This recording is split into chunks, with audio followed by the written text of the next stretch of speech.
So I'll be answering these 3 questions. When do you end your diet? How do you end your diet without regaining the weight? And what do you do between these diets? So those are the 3 questions I'll be answering quickly. First, when do you end your diet? End your diet once you've plateaued at 1,200 calories. Don't eat less than that and don't overtrain. If you're not losing weight while only eating 1,200 calories, it means your body is maintaining at 1,200 calories. And if you keep dieting once your body's adapted to only needing 1,200 calories, you'll turn a simple, very treatable plateau into a much more serious health consequence.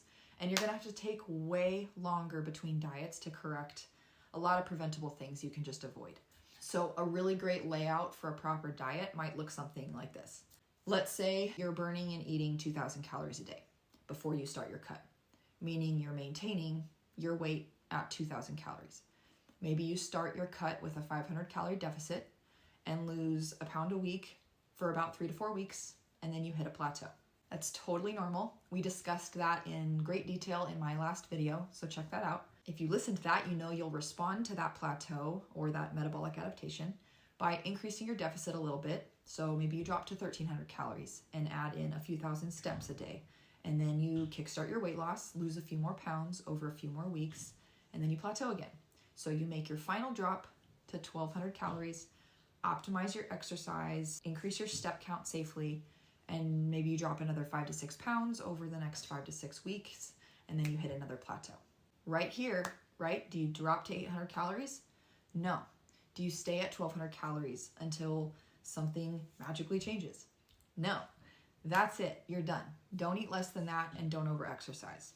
That's your cue to pull out of your deficit and take a short diet break, and you'll be in a really good place to lose more weight in your next round of fat loss. If you don't listen to that, you're just setting yourself up instead for a rebound or fat loss resistance in the near future. So that brings me to point number 2. How do you end your diet without regaining the weight? And that kind of goes hand in hand with what to do between diets. So I'll cover them both. So how do you end your diet?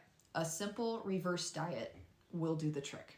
Just as you slowly taper down in calories to lose weight, you want to slowly reintroduce calories to restore your metabolism and find your intake, your new intake required to maintain the weight loss progress you've made so far. So let's say you ended up dieting for 10 to 12 weeks and lost 10 to 12 pounds. That is outstanding. Yes, you might want to lose 30 to 40, but that's a huge dent. So let's lock that in place so you can lose another 10 to 20 and potentially be in your final goal within 2 to 3 rounds of dieting. Truth of the matter is, if you have only 10 to 15 pounds to lose, you can probably get that done in one deficit. But if you have more than 30 pounds to lose, it's not going to be in your best interest to attempt to lose it all in a single diet phase. You're likely going to need to break that up into more than one deficit with what's known as a diet break in between. So let's say you ended your cut at 1,200 calories. What you want to do is bump that up a couple hundred calories each week. Take your time. Maybe you increase from 1,200 to 1,400 calories for the first week. This is perfect. What I'd recommend is you keep your protein nice and high and take a week or 2 as you reintroduce calories to just make sure your carb sources are super clean so your body refeeds in a favorable way. So by clean, I simply mean real foods, unprocessed, so like grains, veggies, fruits, potatoes, quality rices, quality pastas. Just avoid processed food, ultra-processed foods, and avoid treats and cheat meals and sugars just for this tiny window of time, because your body is in a very volatile state when you end a cut, and it's very susceptible to rapid fat storage. So refeeding clean, as we call it, will set you up for the best success when it comes to restoring your metabolism and finding your new maintenance macros without regaining any extra body fat. So maybe after about a week or 2, you're up to maybe 1,400, 1,600 calories. Then you can start to fine tune things. You should be monitoring your body weight, your body fat percentage, your body fat mass, and your muscle mass very closely this whole time you're refeeding, because you're waiting for those stats to flatline or plateau. This is the plateau we're looking for. We want this one.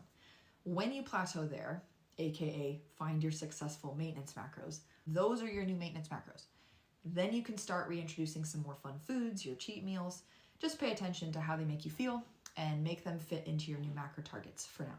And then all you want to do during that diet break is stick with those macros at maintenance for 2 to 4 weeks consistently. That way you give your body a break from dieting, which allows your body to build muscle, restore your hormones, and speed your metabolism back up, which is what makes fat loss really easy the next time you diet.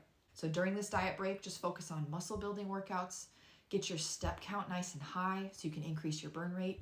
And once your energy is restored, you're feeling good, and you've maintained for at least 2 weeks, preferably 4 to 6, you could consider another diet phase, right? And once you finish your diet break, if you're not 100% sure your body's ready for another cut, if you have any doubts or you're concerned, we have a really great quiz that tests to see if your metabolism is actually restored, and that will predict the success of your next diet. So if you want to take that quiz at no cost, just let me know in the comments and I'll send it to you. So those are the 3 things you need to know if you want to lose more than 20 to 30 pounds without plateauing or regaining the weight. This all comes from the fat loss cycle, which is what I talk about all the time. If you want me to make a more detailed video explaining any part of this process in greater detail, just drop your questions in the comments and I'm happy to answer.